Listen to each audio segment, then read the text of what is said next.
Assalamualaikum warahmatullahi wabarakatuh. Alhamdulillah nahmaduhu wa nasta'inuhu wa nastahdihi wa nastaghfiruh wa nu'minu bihi wa natawakkalu alayhi wa na'udzu billahi min shururi anfusina wa min sayyiati a'malina may yahdihillahu fala mudilla lahu wa may yudlil fala hadiya lahu. Ashhadu an la ilaha illallah wahdahu la syarika lah wa anna Muhammadan abduhu wa rasuluh al-mab'uts rahmatan lil alamin. Arsalahu Allahu basyiran wa nadhira baina yaday as-sa'ah fa adda al-amanah wa ballagha ar-risalah wa nasaha al-ummah wa jahada fillahi haqqa jihadih. Allahumma salli wa sallim wa barik ala habibina wa syafi'ina wa zuhrina wa qudwatina wa uswatina Muhammad ar-rahmatil muhda wa ni'matil musda wa ala alihi wa sahbihi wa man tabi'ahu wa nasarahu wa walah, amma ba'd.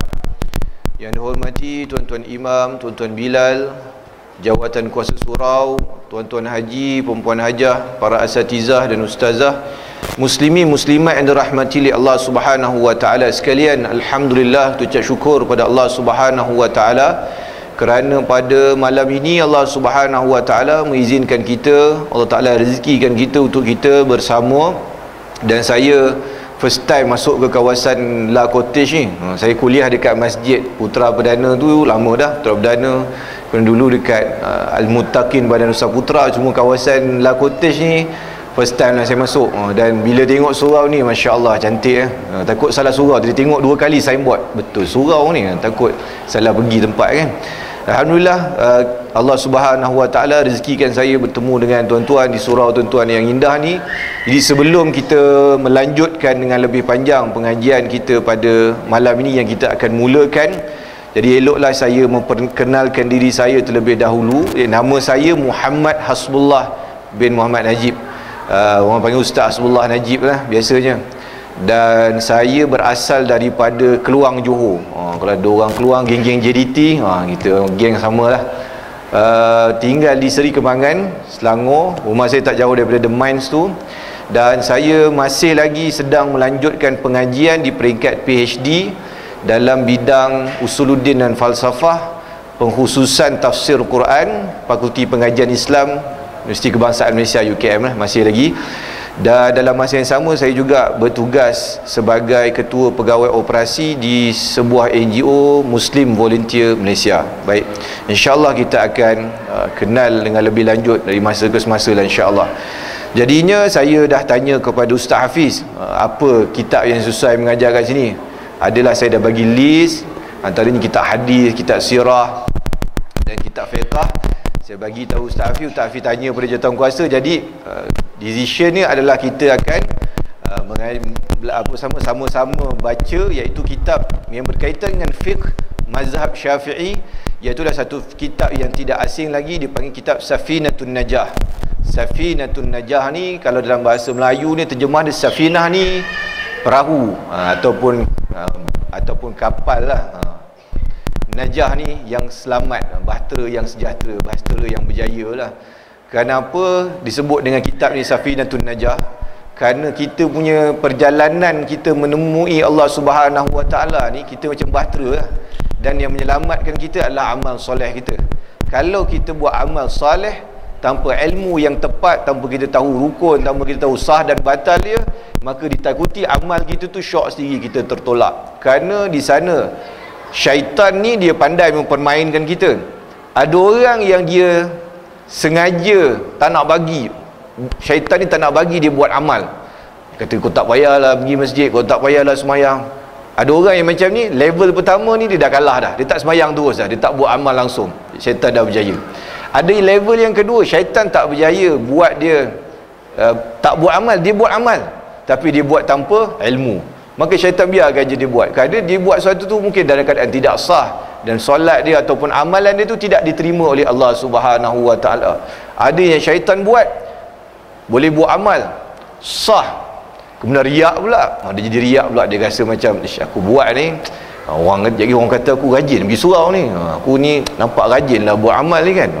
Sebab tu di sana ada ulama-ulama yang tidak menggalakkan kita kalau sujud sampai ada tinggal dahi kat tanda kat dahi ni. Kerana ditakuti dia akan menyebabkan kita jadi level seterusnya, jadi ujub pula. Ujub ni apa tuan-tuan? Orang tak puji dia tapi dia syok sendiri. Dia rasa dia apa? Dia rasa dia bagus.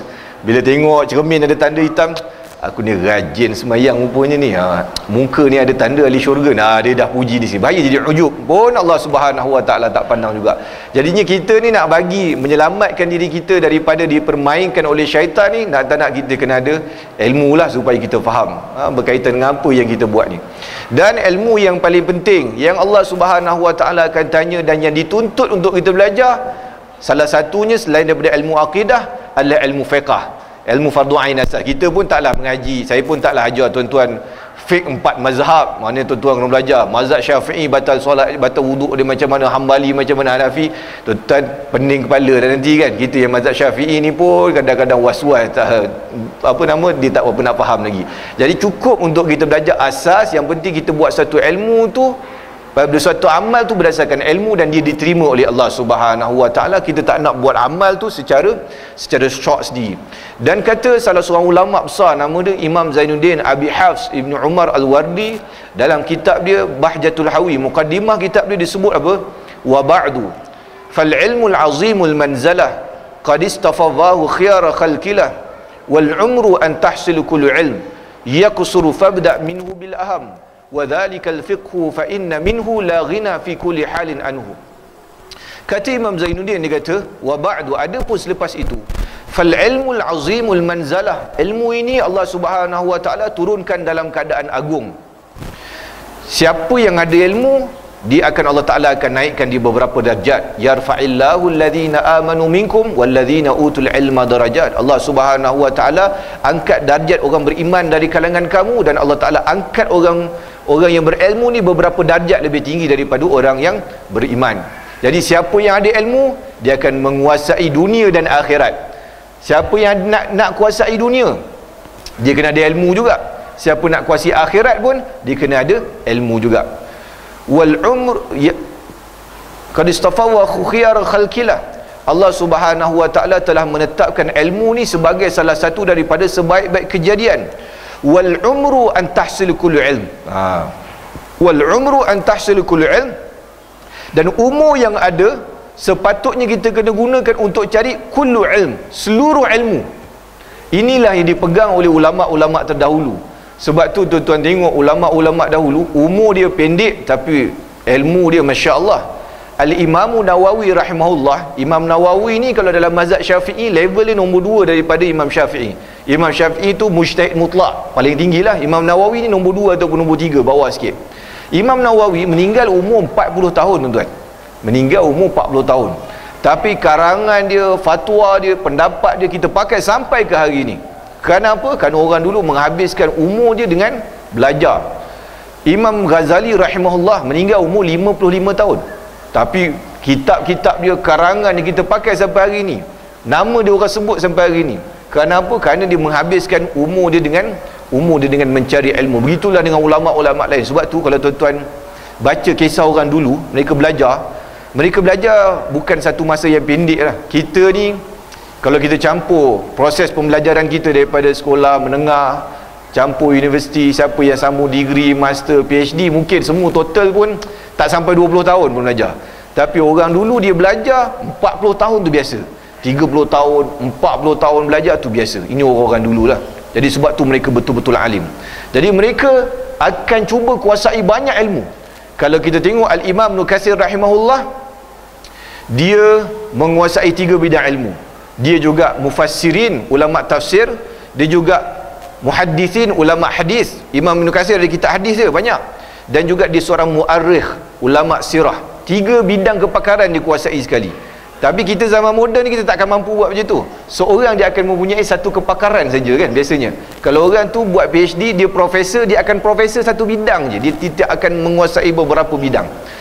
Jadinya tuan-tuan dirahmati oleh Allah Subhanahu Wa Taala sekalian, sepatutnya kata ulama dulu, kita punya usia yang ada ni kita kena gunakan untuk mencari seluruh ilmu. Yaqsuru fabda minhu bil aham. Adapun kita ni banyak kekangan, banyak keperluan, maka kita tak mampu untuk cari semua ilmu tak jadi, tak mampulah kita nak jadi macam Imam Syafi'i, nak jadi Imam Bukhari, tak mampu. Kita ni siang kerja, malam dapat duduk surau dengan kuliah ni pun kira alhamdulillah. Jadinya kita kena mulakan cari ilmu yang penting sebab kita tak mampu nak cek semua ilmu. Wa dzalikal fiqhu fa inna minhu, dan ilmu fiqh termasuk dalam kalangan ilmu yang penting.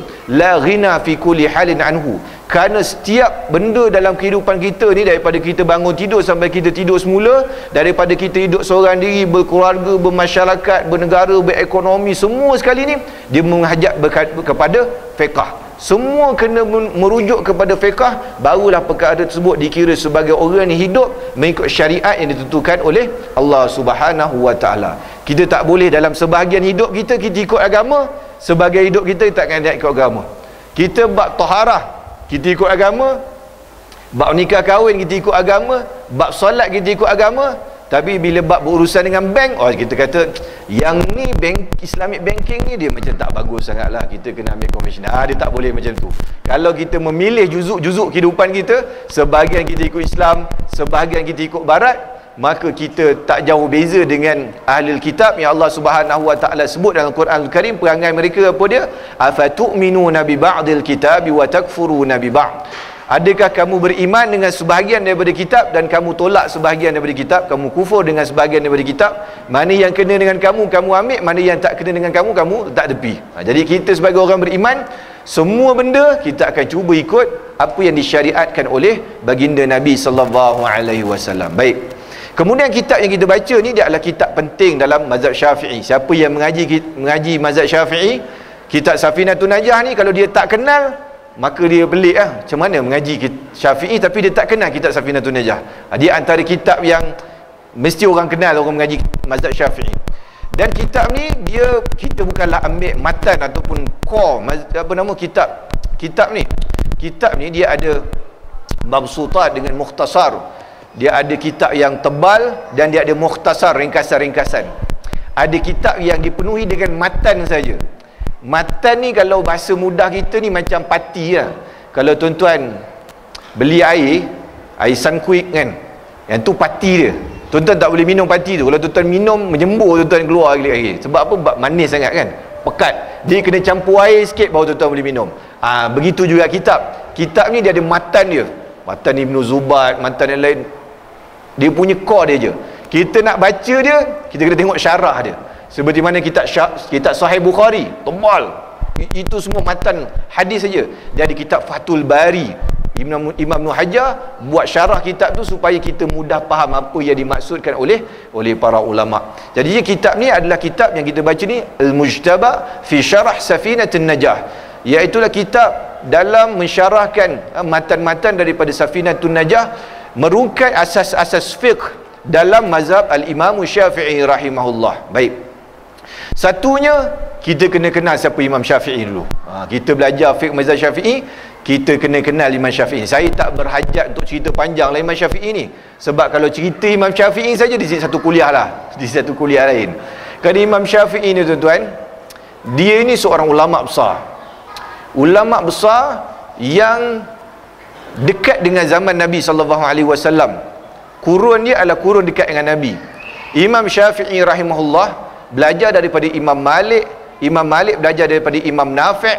Imam Nafi' belajar daripada Abdullah bin Umar. Abdullah bin Umar belajar daripada baginda Nabi SAW.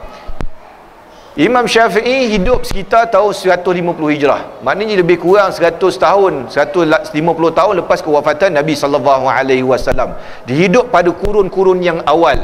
Dan Nabi SAW sebut bahawa khairun nasi qarni summa alladhina yalunahum summa alladhina yalunahum.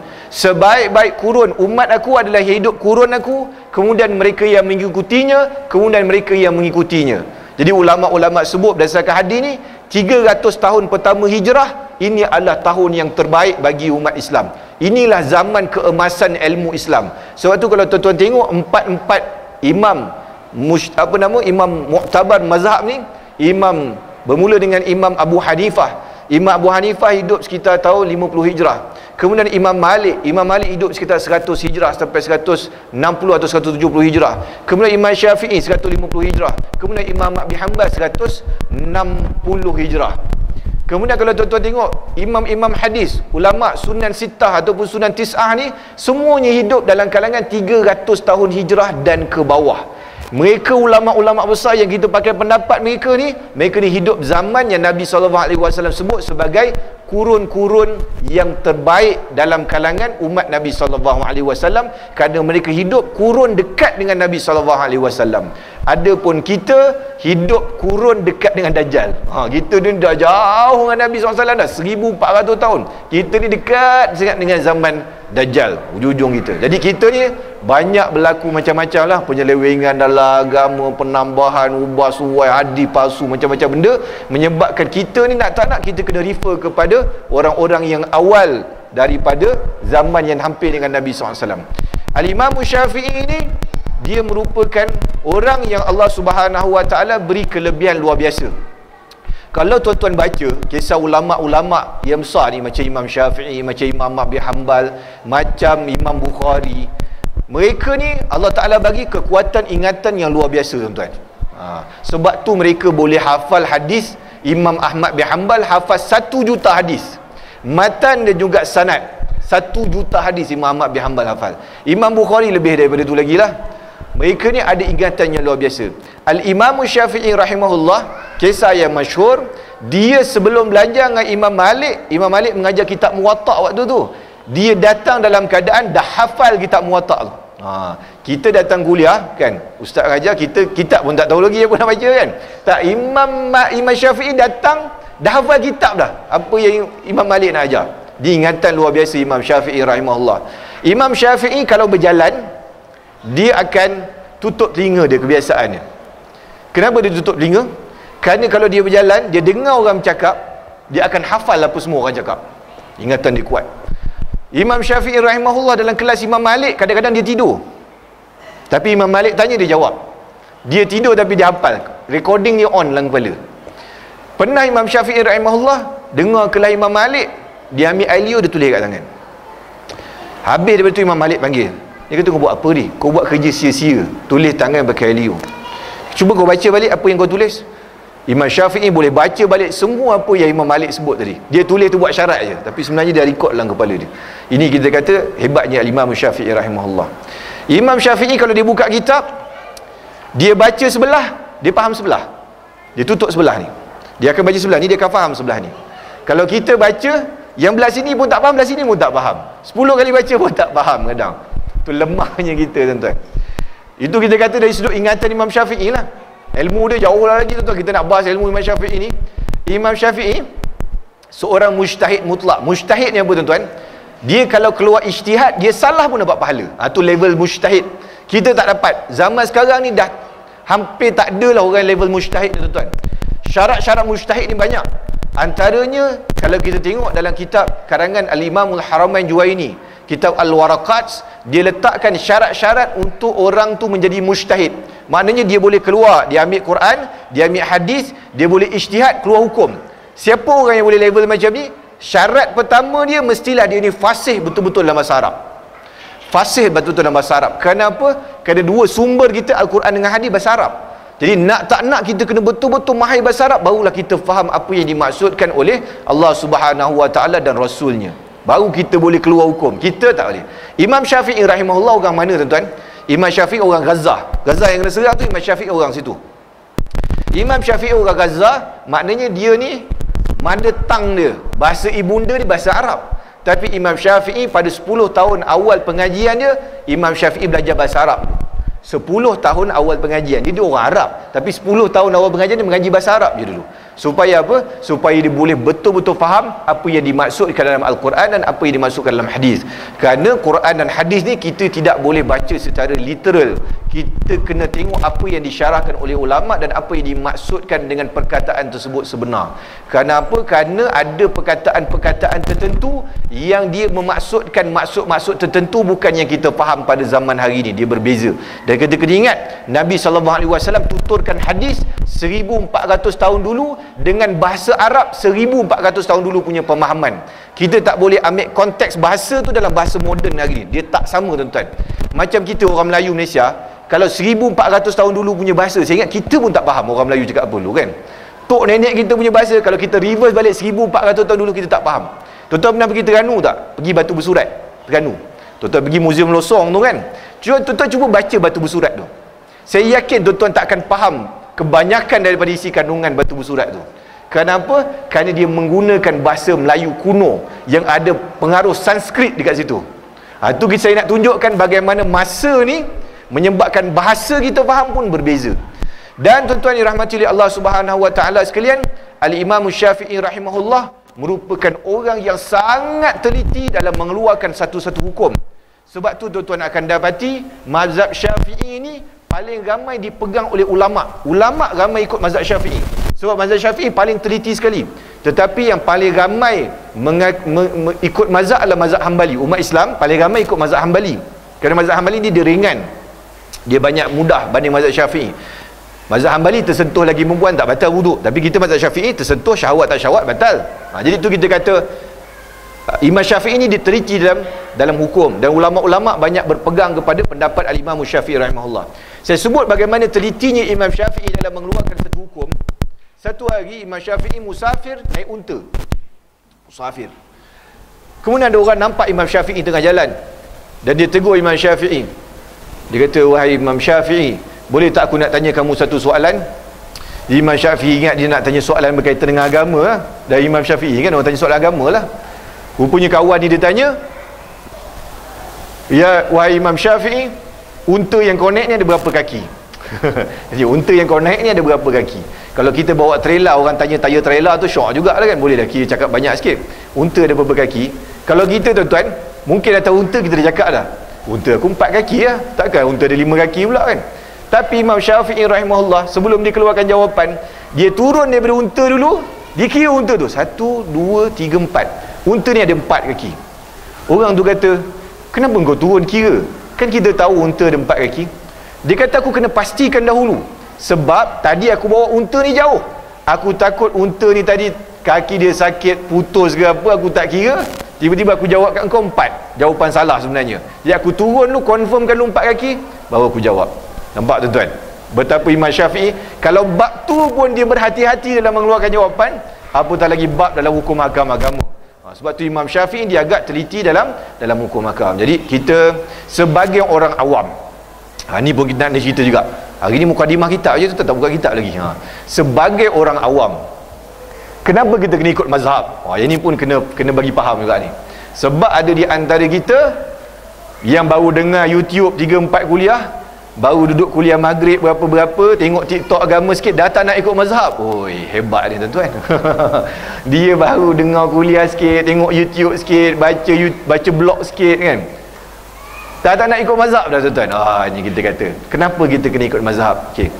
Dia kata, zaman Nabi mana ikut mazhab? Memanglah zaman Nabi tak ikut mazhab, sebab ada Nabi SAW.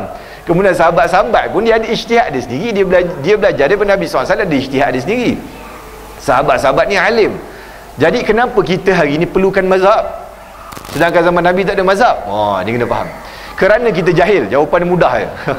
Kerana kita jahil, dan kita tak mampu nak keluarkan hukum hakam daripada Quran dengan hadis, kemudian kita hukum sendiri. Kita ni orang awam ni, kebanyakan kita taklid kan? Taklid, di level paling rendah taklid, kemudian muttabi'. Kalau dia ni tahu dalil, dia muttabi'. Taklid ni tuan-tuan, kalau saya tanya tuan-tuan, apa dalil yang menyebutkan bahawa sentuh lagi perempuan batal wudu? Apa dalil dia? Apa ayat Quran dia? Apa ayat Quran? Kita tak boleh nak sebut. Saya boleh sebut lah sebab saya belajar, tapi kebanyakan daripada kita tak boleh sebut. Apa ayat dia? Aula mastumun nisa, ayat tu kan, bersentuh lagi perempuan, falam tajidu ma'an. Jadinya kita orang awam ni macam ni lah, saya bagi mudah. Kita sekarang ni kalau kita nak air pipe, kita buka je pipe, air tu dah keluar, kita tu gunakan air pipe tu. Kita tak perlu bersusah payah, kerana ada syarikat yang dah tolong ambil air, buat empangan, rawat air tu, buat saluran pipe sampai kat rumah kita. Kita tinggal buka je. Begitulah juga dalam pemahaman agama berkaitan fiqh ni. Imam-imam mazhab ni, dia macam syarikat air tu tadi. Dia dah kumpulkan air, dia dah rawat dulu, dia dah proses dulu, dia dah keluar, sampai kita tinggal buka je. Hukum tu kita dah tahu dah. Hukumnya rupanya batal wuduk. Hukumnya rupanya begini, tidak sah solat. Hukumnya begini-gini. Sekarang apa? Kerana kita tak perlu nak proses daripada jauh dah. imam-imam mujtahid mutlak ni seperti Imam Syafi'i rahimahullah dah tolong proseskan bagi pihak kita. Dan juga tuan-tuan, satu lagi kita kena sedar diri jugalah kan. Tuan-tuan, saya sebut tadi Al-Imam Nawawi rahimahullah. Tuan-tuan ingat Imam Nawawi ni imam lantikan Qaryah. Imam Nawawi ni tuan alim tuan-tuan. Imam Nawawi ni hafal, saya ingat saya lebih kurang 600,000 hadis. Tapi Imam Nawawi yang hafal 600,000 hadis masih lagi ikut mazhab Imam Syafi'i rahimahullah.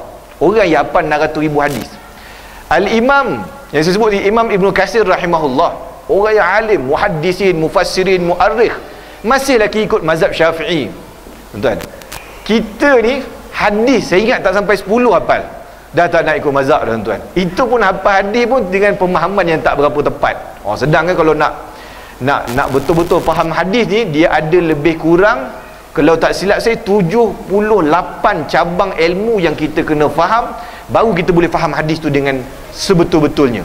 Ilmu sanadnya, ilmu rijal, mustalahnya, jarah wa ta'dilnya, kemudian kita kena tengok syarah ulama ni, banyak benda yang kita kena tengok barulah kita boleh faham agama. Ini kita pun tengok benda daripada sumber yang bukannya primer kan, dia bukan sekunda, dah sumber ke berapa kita pun kadang-kadang tak tahu siapa yang share beragama tu. Kemudian kita dengar-dengar, kita rasa kita faham, kita dah tak nak ikut mazhab. Ataupun yang lebih hebat sekali, dia shopping mazhab. Ada orang macam tu kan, shopping mazhab apa? Dia tengok yang ni mazhab Hambali lagi best, guna mazhab Hambali lah. Yang ni mazhab Maliki lagi best, guna mazhab Maliki lah. Tanpa mengetahui dalil, bahaya. Takut dia termasuk dalam kalangan orang yang mempermain-mainkan agama. Kalau dia betul-betul orang yang belajar usul fiqh, tidak ada masalah lah, sebab dia faham konsep bagaimana qawaidul fiqhiyah, usul fiqh, bagaimana daripada satu benda tu keluar jadi hukum, apa dalil mazhab Syafi'i kata gini, Hambali kata begini, kenapa dia buat jadi begini. Kita faham tu tak ada masalah lah. Tapi kadang-kadang kita asas dalam perkara agama pun kita tak berapa nak faham. Jadi kita cuba nak memandai-mandai, ditakuti kita dipermainkan oleh syaitan juga. Akhirnya kita buat sesuatu tu tak tepat. Tak tepat ni menyebabkan sah amal kita tak diterima oleh Allah Subhanahu Wa Taala. Kita punya ultimate apa benda yang kita buat ni apa tuan-tuan? Kita nak Allah Taala terima ya. Tuan-tuan solat, tuan-tuan nak Allah Ta'ala terima ya. Tuan-tuan haji, tuan-tuan nak Allah Ta'ala terima ya. Tuan-tuan buat umrah, tuan-tuan zakat, tuan-tuan buat apa pun, tuan-tuan nak Allah Ta'ala terima. Tapi kalau tuan-tuan buat sesuatu dalam keadaan tak sah, tak tahu perkara-perkara yang rukun, perkara-perkara yang membatalkan, maka kita buat sesuatu tu dalam keadaan sia-sia. Jadi kita buat satu amal. Sebab tu di akhirat kelak ada orang yang Nabi SAW sebut, dia menyangka dia bawa pahala amalan yang banyak, tapi rupanya pahala sebut tak ada pahala pun sebenarnya. Benda tersebut adalah satu benda yang disia-siakan, Allah Subhanahu Wa Taala tidak terima kerana dia tak nak mengaji agama. Sebab tu pengajian fardu ain ni, talabul ilm faridatun ala kulli muslim. Menuntut ilmu adalah satu kefarduan bagi orang Islam. Ilmu apa? Ilmu antaranya akidah satu dan juga ilmu fiqh satu. Dua ni tuan-tuan kena tahu asas dia. At least berkaitan dengan benda-benda wajib tuan-tuan buat. Berkaitan dengan taharah, berkaitan dengan salat, berkaitan dengan mengurus jenazah, zakat, apa semua perkara asas ni tuan-tuan kena tahu. Bukannya nak sampai level tuan-tuan tahu dalil, tuan-tuan boleh keluar ijtihad, tak. At least tuan-tuan tahu benda ni dalam mazhab kita begini. Yang ni rukun, yang ni batal dia, yang ni perkara yang sah, yang ni perkara yang tidak sah, yang ni perkara wajib dia, perkara sunat dia, tuan-tuan kena tahu. Kadang-kadang kalau kita tak tahu ni, tu yang menyebabkan kecelaruan berlaku tuan-tuan. Kan? Cuba sekali imam buat salah kadang-kadang benda sunat je, tapi dia tak tahu, dia ingat benda tu membatalkan sembahyang. Kerana dia tak tahu mana satu rukun, mana satu ni kan. Saya mengajar kitab ni, ada satu tempat tuan-tuan saya mengajar, kita dengar macam ini kan benda asas dalam fardu ain kan. Tapi kadang-kadang kita tuan-tuan, kadang-kadang kita last belajar fardu ain bila? Waktu sekolah lu. Kita faham fardu ain dengan pemahaman kita umur 10 tahun. Sampai umur kita 60 tahun kita pakai pemahaman yang sama kadang-kadang. Kita ingat pemahaman kita tu betul, tapi rupanya kita salah faham. Saya mengajar dekat Masjid Surau tuan-tuan, kadang ramai yang bila kita sebut balik dalil apa Imam Syafi'i sebut, kata cerita rupanya Allah salah buat. Kita baru perasan salah buat. Kata, tak apa, yang lama tu mudah-mudahan Allah Subhanahu Wa Taala terimalah. Tapi kita just kena revise balik, tengok betul tak apa yang kita buat selama ni. Dan bila Allah Subhanahu Wa Taala bagi tuan-tuan boleh datang mengaji agama, tuan-tuan, hari ni kita baca mukadimah je. Itu tanda Allah Subhanahu Wa Taala sayang pada tuan-tuan. May yuridillahu bihi khairan yufaqihu fid din. Siapa yang Allah Subhanahu Wa Taala yang nakkan kebaikan pada dia, Allah Taala akan bagi dia faham agama. Tuan-tuan datang masuk surau hari ni, ini pun salah satu tanda Allah Taala sayang pada tuan-tuan. Tuan-tuan boleh datang ni salah satu tanda Allah Taala sayang pada tuan-tuan. Allah Taala boleh saja pilih untuk tuan-tuan waktu ni dekat warung, ada dekat pasar malam, ataupun ada dekat rumah tengok buletin utama pukul 8 kan. Boleh saja Allah Taala letak tuan-tuan kat situ. Tapi macam mana tuan-tuan boleh datang sini? Siapa yang menggerakkan tuan-tuan boleh datang sini? Siapa yang bagi tuan-tuan boleh ada datang sini? Lapang masa datang sini? Allah Subhanahu Wa Taala. Mungkin ada pakcik-pakcik yang kaki pun tak kuat, pakai tongkat kan, jalan pun tak larat, tapi boleh sampai ke sini. Siapa yang bagi kekuatan sampai sini? Allah Subhanahu Wa Taala. Ada orang yang badan sihat, berlari pagi-pagi, join larian 40 km. Hujung minggu naik gunung, turun gunung. Tapi surau 5 meter, 10 meter daripada rumah tak boleh sampai. Kenapa tuan-tuan? Kerana Allah Ta'ala tak pilih dia. Ni apa tuan-tuan? Ni rumah Allah Subhanahu Wa Ta'ala. Seorang tak akan dapat datang rumah Allah melainkan Allah Ta'ala hantar invitation kat dia, jemputan, baru dia boleh sampai. Jemputan tu datang kat mana? Datang kat hati. Allah Ta'ala jemput, mainlah datang surau. Kita tegak datang surau kerana kita dapat invitation daripada Allah Ta'ala. Kita ni kalau istana negara, kalau tak dapat invitation, tuan-tuan boleh masuk ke suka hati? Kita datang kat guard, saya rasa saya nak masuk lagi. Awak ada Agung ada jemput awak ke? Ada surat jemputan ke? Tak ada, saja nak bawa anak jalan-jalan ni. Oh, tak boleh. Itu baru istana negara. Ini raja pada segala raja, Maliki Yaumiddin, raja hari pembalasan punya rumah ni. Kalau tak dapat invitation, dia tak boleh masuk. Nampak macam mudah, tapi kalau Allah Ta'ala tak ketuk hati dia, dia tak akan sampai ke rumah Allah Ta'ala. Jadi bila tuan-tuan datang, tuan-tuan boleh duduk dekat majlis ilmu ni, itu tanda Allah Ta'ala sayang pada tuan-tuan. Kenapa? Kerana bila tuan-tuan duduk majlis ilmu, tuan-tuan boleh faham agama. Tu tanda Allah Ta'ala nak bagi tuan-tuan jadi baik. Sebab tuan-tuan faham agama. Kerana orang ni bila dia faham agama, dia akan ada berjaga-jaga. Tok Guru saya sebut, dia kata orang ada agama ni macam kereta yang ada brek. Orang yang tak ada agama, tak ada pengetahuan agama, dia macam kereta yang tak ada brek. Kita ni yang faham agama, kita ada brek. Kita nak buat, tak boleh, ni benda ni haram tak boleh, benda ni fatwa haram benda ni Allah Subhanahu Taala tak suka ni benda ni Nabi SAW tak bagi buat ni. Kita ada brek, kita tahu tak boleh, ni tak boleh. Tapi orang yang tak tahu, dia tak ada brek, dia langgar je. Bila orang tegur, tak tahu punya, benda tak boleh punya, dia langgar sebarang. Brek ni penting tuan-tuan. Kalau tuan-tuan ada dua option, satu Mercedes AMG GT yang baru keluar tapi tak ada brek, 700 horsepower, 800 horsepower, tak ada brek, dengan Mercedes W123 lama tu kan, yang orang buat taksi tu, W123 tu, tapi ada brek, tuan-tuan nak bawa mana? Satu tu Mercedes W123 lama orang buat taksi tu, tapi ada brek, cukup brek ada semua okey, bawa okey. Satu lagi Mercedes AMG GT yang dalam F1 tu jadi safety car tu, yang bawa laju tu tuan-tuan, tapi tak ada brek. Tuan-tuan nak bawa mana? Mestilah bawa yang ada brek kan. Walaupun kereta tu canggih 700 horsepower, tak ada brek, tekan sikit memang padam aja awaknya kan, langgar tiang apa. Jadi itulah pentingnya agama dalam kehidupan. Walaupun kita ni tak pandai benda lain, tapi kita pandai agama sikit, ada brek sikit, okeylah kehidupan kita, insya-Allah kita akan selamat dunia dan akhirat. Tapi kalau kita ni hidup mewah, nampak senang macam mana pun, tapi tak ada brek dalam agama ni, bahaya kita tuan, bahaya. Kita akan langgar semua benda dan ditakuti kita ni hidup dunia kita pun tak berapa bagus, dekat akhirat kita lebih-lebih lagi. Baik. Lagi 5 minit azan. Okey. Dan kitab kita ni dia tak banyak pun. Dia ambil bahagian-bahagian yang penting daripada mazhab Syafi'i. Ada bab-bab yang tidak disebut dalam kitab ni, tapi nanti kita akan tengok kitab lain kalau panjang umur. Tapi yang dalam kitab ni adalah bab-bab yang penting dalam hukum hakam yang kita perlu tahu berkaitan dengan benda yang kita akan buat dalam kehidupan kita. Baik. Bab pertama dalam kitab ini adalah berkaitan dengan pasal pada menyatakan rukun Islam terlebih dahulu. Baik. Bismillahirrahmanirrahim. Alhamdulillahirabbil alamin wa bihi nasta'in ala umuri dunya waddin, wassalatu wassalamu ala sayyidina Muhammad khatimin nabiyyin wa ala alihi wa ashabihi ajma'in. Wala haula wala quwwata illa billahil aliyil azim.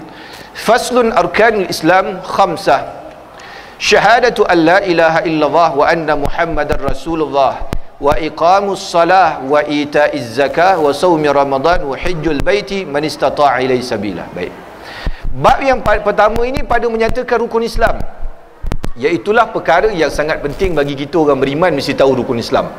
Tuan-tuan, kita ni rasa macam rukun Islam ni benda basic, semua orang tahu 5 perkara. Tapi cuba tuan-tuan tanya orang lain, orang yang bukan daripada circle kita. Tuan-tuan tanya, apa rukun Islam? Kadang-kadang dia tak boleh jawab. Dia boleh jawab, jadi dia kata mengucap 2 kalimah syahadah, sembahyang, taat kepada raja dan negara, keluhuran perlembagaan. Dia campur dengan rukun negara. Punyalah jahil tuan-tuan. Tak percaya tuan-tuan, kita rasa kelakar kan tuan-tuan kan? Tuan-tuan pergi tanya. Cuba tuan-tuan tengok, ada panggil seorang buat YouTube ke apa kan, panggil Abang Sakroji ke, kita pergi dekat KL Central, kita tengok budak-budak muda, kita tanya mikrofon, boleh tak cakap, sebutkan rukun Islam 5 perkara. Saya yakin tak semua orang boleh jawab rukun Islam tu. Mesti ada jawab merapu-rapu kan. Kadang-kadang tak boleh tengok jauh lah. Tengok time Tok Kadi tanya pengantin kan, pengantin punya ganas, apa nama, keris 2 bilah ni, macam ninja turtle dekat sini. Alhamdulillah. Duduk depan Tok Kadi. Kadang Tok Kadi tanya, Tok Kadi ada yang nakal sikit, kadang dia tanya, ada rajin tanya kan. Dia tanya, kadang dia tanya tu soalan, saya biasalah duduk sebelah-sebelah Tok Kadi ni. Orang dia tanya, benda simple je. Cuba mengucap sikit, mengucap betul lah. Okey. Cuba istighfar, Allahumma salli ala sayyidina Muhammad. Istighfar dengan selawat pun tak kenal. Cuba azan sikit. Nanti kan kejap lagi kan nak ada anak ni. Anak nanti lahir nak kena azan ni. Bukan kena jadi Tok Bilal surau je kena azan. Jadi bapak, anak lahir kita kena azan kat telinga dia kan. Ni nanti kahwin dan dia bapak ni kena azan. Cuba azan sikit, saya nak dengar. Dia bantai apa tuan-tuan? Dia bantai takbir raya. Allahu Akbar, Allahu Akbar. Datang semayang setahun sekali, semayang raya dia datang. Semayang lain dia tak datang. Azan dengan iqamat pun tak terbeza. Ramai tuan-tuan macam ni, ramai. Kita rasa macam benda tu simple, tapi ramai sangat orang macam ni. Bila kita jumpa masyarakat banyak tuan-tuan. Kadang-kadang kita ni terdetik kat hati kita. Takkan kita tak tahu benda ni kan? Anak kita yang mengaji pasti tu pun tahu kadang-kadang benda ni. Benda-benda basic, surah qamat, surah azan, benda pasti pun tahu. Itu takkan tak tahu. Tapi ada orang yang memang dia tak tahu tuan-tuan benda-benda begini. Sebab dia membesar dalam suasana yang memang tak ada agama. Suasana yang memang keluarga dia bukan keluarga yang faham agama, keluarga yang tak pernah solat, keluarga yang ayah tak pernah pergi masjid. Jadi dia ni bila nak faham agama, dia start from zero, memang daripada scratch, tak tahu apa langsung tuan nak buat agama ni. Ada orang yang macam tu. Jadinya benda yang penting lah ni dalam bab kita mengetahui rukun Islam ni, benda asas. Satu. Keduanya, kenapa pada awal kitab ini, walaupun kitab ni fiqah, tapi awal dia menyatakan mengenai rukun Islam, sedangkan rukun Islam ni termasuk dalam perkara akidah. Kerana akidah juga satu benda yang penting. Kita buat amal betul macam mana sekalipun, tapi kalau akidah kita tak betul, maka dia tidak diterima oleh Allah Subhanahu Wa Taala juga. Sebab tu akidah yang penting, akidah yang betul ni satu benda yang sangat penting. Kalau kita hidup dengan pegangan akidah yang tak tepat, yang salah, yang menyeleweng daripada akidah Ahlussunnah wal Jamaah yang sebenar, ditakuti dekat akhirat kelak kita tidak dipandang oleh Nabi sallallahu alaihi wasallam. Ada banyak hadis kalau tuan-tuan tengok. Tuan-tuan bila dengar azan ni kita kena baca doa. Ramai orang yang dia terlupa baca doa ni. Sebab doa Nabi sallallahu alaihi wasallam sebut siapa yang mendengar yasma'un nida, mendengar azan, kemudian dia baca doa Allahumma rabb hadhihi ad-da'wati tammah sampai ujung dia. Nabi kata halas lahu syafaati yaumil qiyamah, wajib bagi dia dapat syafaat aku hari kiamat. Kita ni berharap pada syafaat Nabi sallallahu alaihi wasallam.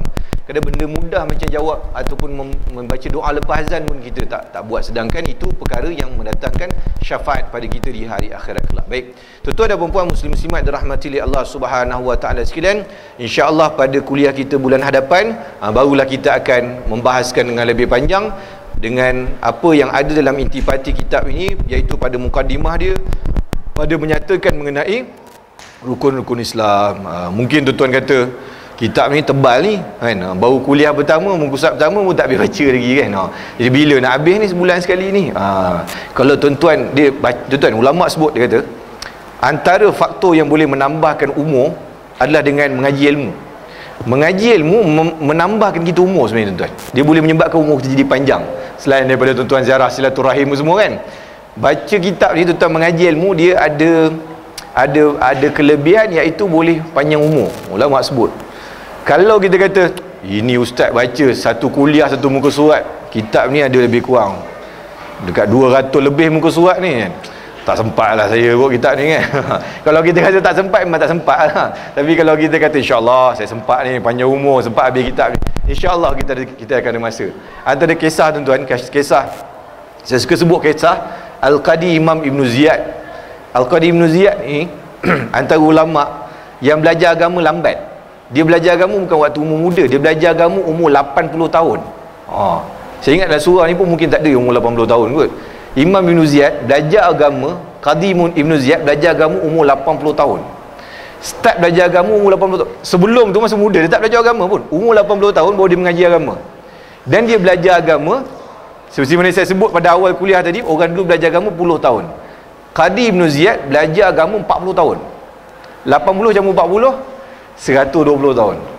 Kemudian dia berkhidmat jadi qadi selama 40 tahun lagi. 160 tahun umur dia tuan-tuan. Kerana apa ulama sebut? Kerana keberkatan ilmu menyebabkan umur jadi panjang. Jadi kalau kita ni nak panjang umur, jadi kita pergi duduk dalam pengajian ilmu. Kita kata mudah-mudahan sempat habis kitab ni, mudah-mudahan sempat habis kitab ni. Kita duduk dalam majlis ilmu ni, majlis malaikat banyak ni.